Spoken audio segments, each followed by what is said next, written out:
My name is Emily Carter, 32 years old, a typical wife living in the suburbs of Seattle, where the skies are often gray and the drizzle lingers endlessly, much like the quiet loneliness in my heart.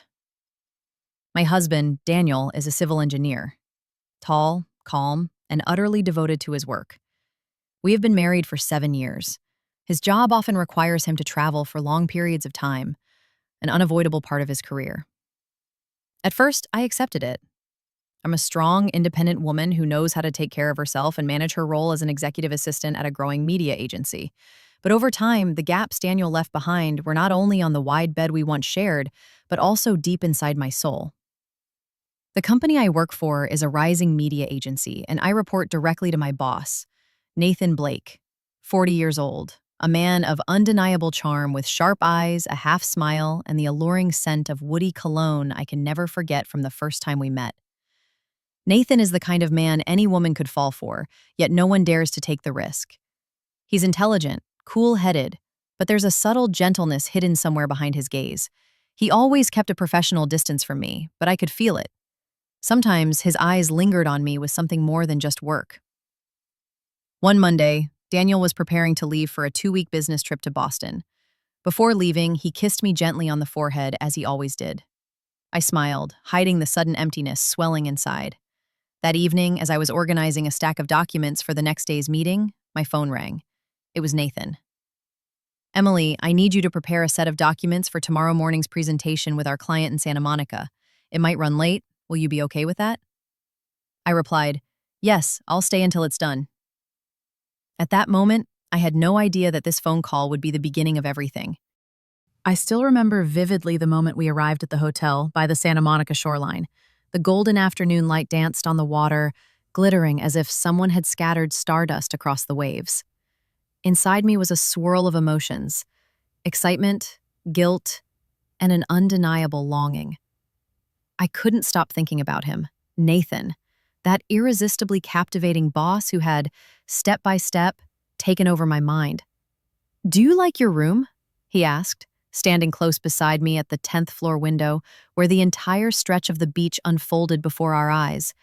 I nodded, careful not to hold his gaze for too long. Every time I looked into those eyes, it felt as though my body stopped obeying me. The way he looked at me, warm yet intense, made me feel as if I were the only woman left in the world. "We have a meeting tonight, but if you want, I could cancel it." I didn't answer. Instead, I walked over to the edge of the bed, lowering myself down gently, my hands instinctively tightening together. That feeling, the forbiddenness, only made everything more intoxicating. Nathan moved closer and sat beside me. He reached out, fingers brushing lightly through my hair, threading them slowly through each strand as if he were toying with a secret. "Emily," his voice dropped low, "I can't keep pretending anymore." I turned to face him, my heart pounding wildly. "Neither can I." And then, as if drawn together by an irresistible gravitational pull, his lips found mine, hungry, searching. I, the wife who had once sworn to be faithful, could no longer stop myself. His hand trailed down to my neck, caressing along its delicate curve. One by one, the buttons of my blouse came undone, peeling away the outer layer of my conscience. The feel of his hands against my bare skin set my entire body ablaze, as though I hadn't been touched in this way for years. The sound of quickened breaths, the whisper of fabric against skin, the distant rhythm of ocean waves, they blended together into a symphony of temptation. We were like two people driven mad by desire, not because of love, but because we had restrained ourselves for far too long. The afternoon sunlight filtered through the curtains, painting dancing streaks of gold across the wooden floor of the hotel room. I stood in front of the mirror, adjusting the collar of my crisp white blouse, while Nathan sat at the desk, eyes scanning the documents with that mesmerizing focus of his. "Are you ready?" he asked without looking up, yet I could see the faint curve of a smile tugging at the corner of his lips. I walked over and handed him the final printout. As I leaned in, my shoulder brushed lightly against his arm, a fleeting touch, so small and so quick, but my heart pounded as if I'd just been running. Nathan finally looked up. Our eyes met. And in that instant, there were no titles, no boss and assistant. Just two adults, suddenly aware of something they shouldn't be thinking about. He took the document from my hand, his fingers grazing mine. He didn't pull away. Neither did I. A shiver ran down my spine. I looked into those cool gray eyes. For the first time, they weren't cool at all. They were warm and burning, as if speaking to me in words his lips didn't dare say. "We're meeting the client at 7. That's an hour and a half from now," he said, his voice deeper than usual. I nodded, straightening up, but he still didn't release my hand right away. His thumb brushed slowly over the back of it, a vague, unspoken caress, perhaps unintentional, yet enough to make my breath hitch. I quickly turned away, striding to the window and flinging it open, letting the ocean breeze rush in, desperate to cool the chaos in my chest. That evening, dinner went exactly as planned. The client was warm, the conversation professional. I played my role as the perfect assistant, smiling at the right moments, presenting documents at the right time, speaking just enough, never overstepping my boss. But every time my eyes strayed to him, I realized he was already looking at me as though he were undressing me with his imagination. I couldn't help the faint tremor that ran through me. When dinner ended, we said goodbye to the client and walked back to the hotel along the shoreline. The moonlight spilled over the sand, the wind tousling my hair. "Are you cold?" Nathan asked. And without waiting for my answer, he slipped off his suit jacket and draped it over my shoulders. The gesture was kind, but somehow made me feel more bare than ever. "Thank you," I murmured, my voice so soft it felt like even I could only hear it by feeling it. We walked in silence. Words weren't necessary. Our bodies were speaking for us. The tension was like a tightly stretched drum skin, waiting for someone to strike the first beat. When we reached the hotel, he slowed in front of my door. "Your documents are in here. Mind if I take one last look?" His voice dropped lower, with a hint of something rougher in it. I opened the door without answering. He stepped in after me. The door closed behind us, quietly, like a silent decision that didn't need to be spoken. I turned, facing him. The distance between us was no more than a breath. In his eyes, I saw myself, small, trembling, conflicted. "We shouldn't," I whispered, my voice pitifully weak. "I know," he said, stepping closer. "But I've never wanted anything this clearly before." He lifted his hand to my cheek, not rushing, not desperate, simply testing if I would pull away. I didn't. His lips touched mine for the first time, soft, slow, and heavy with guilt. But then, when I placed my hand against his chest, feeling the strong thud of his heartbeat beneath his shirt, the kiss grew deeper, more urgent, as if he had been waiting for this moment far too long. I had crossed a line I once swore I'd never approach, and I knew from that moment on, I would never be the same Emily again. I couldn't remember how long I had slept, but when the faint morning light from the balcony slipped through the curtains, I could feel the salty ocean breeze and the lingering warmth of the man lying next to me. Nathan was turned away, breathing evenly, his hand still resting loosely on the sheet where I had been pressed against him earlier. I turned over, pulling the blanket over my chest, my heart still racing. What had happened the night before was like a storm, wild, fierce, and unforgettable. The guilt was there, faint and quiet, but what flooded me more was satisfaction, a hunger still unsated. I slipped out of bed quietly, grabbing Nathan's white shirt and pulling it over me. It hung loose and oversized, carrying his scent, that mix of cologne and skin, clinging to me like an invisible mark I could never wash away. I stepped out onto the balcony, gazing at the endless stretch of Santa Monica's shoreline. The waves kissed the shore softly, reminding me of the way he had pulled me toward him last night, kissing me on the armchair, his hands slipping under thin fabric as if he couldn't wait a second longer. "I've never met anyone who drives me this crazy, Emily." That hoarse whisper still echoed in my mind. When Nathan woke the next morning, I was sitting on the bed with my laptop, trying to input data for our meeting. "You're still working?" he asked, rubbing his eyes, a lazy but devastatingly charming smile tugging at his lips. I turned to him, and our eyes met, that same invisible string pulling tight between us, vibrating with the memories from only hours ago. I bit my lip and nodded. "No one will suspect a thing," he said, moving closer, wrapping his arms around me from behind and resting his chin on my shoulder. "I'll handle the meeting. All you have to do is be here with me." Those words brushed against the weakest part of me. I was doing something wrong, yet I had never felt more alive. That afternoon, after the meeting, Nathan and I didn't rush back to the room. We strolled along the beach like any real couple. I kept my hands tucked in my coat pockets to avoid curious glances. But Nathan didn't care.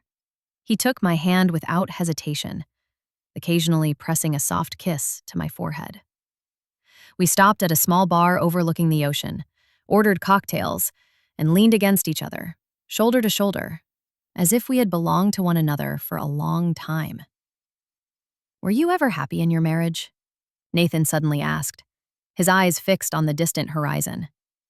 I stayed silent. The question was like a small blade, drawing no blood but cutting deep. "I love my husband," I replied softly. "But I'm not myself anymore.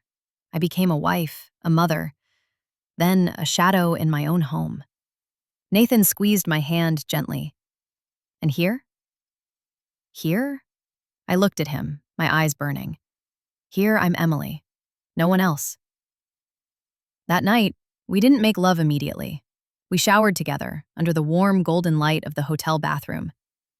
Nathan washed my hair, his fingers massaging in slow circles, pressing soft kisses to my neck, my shoulders. I melted beneath his touch. No one else existed in the world but him and me. When we stepped out, wrapped in towels, I sat on the edge of the bed, looking at the man who had broken through all my defenses. "I don't know what I'll become after this," I whispered. Nathan stepped forward, kneeling in front of me, placing his hands gently on my knees. "I don't want you to torture yourself, but I also can't pretend I don't want you anymore." He kissed me. This time, it wasn't rushed or frantic.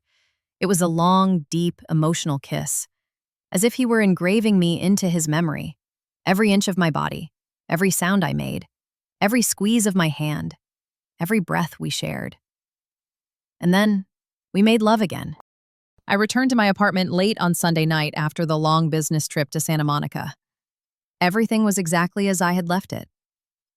The living room tidy, the warm golden light reflecting off the glass windows, and the armchair where Daniel usually sat reading, still holding a half-open sports magazine. But I was no longer the same. Inside me was a sweet kind of chaos, a storm of memories of Nathan Blake's burning eyes and the way our bodies had collided. His touch still lingered on my skin, an imprint that refused to fade. Daniel welcomed me with a gentle hug, his tender gaze making guilt prickle beneath my ribs. He had no idea that just the night before, my lips had whispered another man's name in a hotel bed soaked in passion and temptation. "I missed you," Daniel said as I leaned against his chest, listening to the steady heartbeat of my devoted husband. "How was the trip?" I smiled faintly, carefully sidestepping anything deeper. "A bit exhausting, but I'm fine." The client was demanding. That night, as we lay beside each other, I turned my back to Daniel. He wrapped an arm around my waist, his warm breath brushing the back of my neck. And yet, strangely, I felt no spark. In my mind, it was Nathan's voice whispering in my ear, Nathan's hands tracing every curve of my body that sent shivers down my spine in the darkness. The next morning, office. I arrived at the office earlier than usual.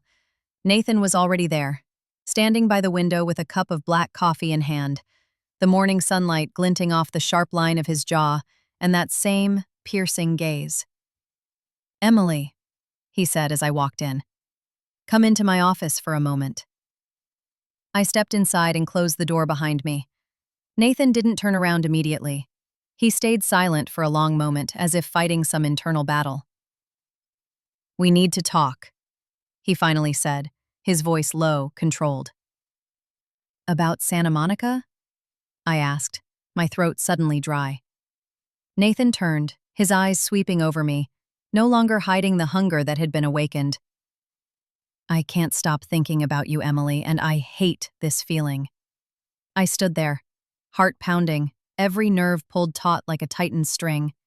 He moved toward me, step by step, until I could smell that familiar scent of his cologne, spicy, masculine, and laced with something that made me lose all control. He lifted a hand to my cheek, brushing it gently. I closed my eyes. "We shouldn't," I whispered, even as my body betrayed my words. "But you want to," Nathan murmured, his lips hovering near my ear, "just like I do." And then, everything detonated. He pulled me hard against him, his mouth claiming mine, greedy, intense. My back hit the office door, his hands sliding down to my hips, tracing the curves with a practiced familiarity, as if he had memorized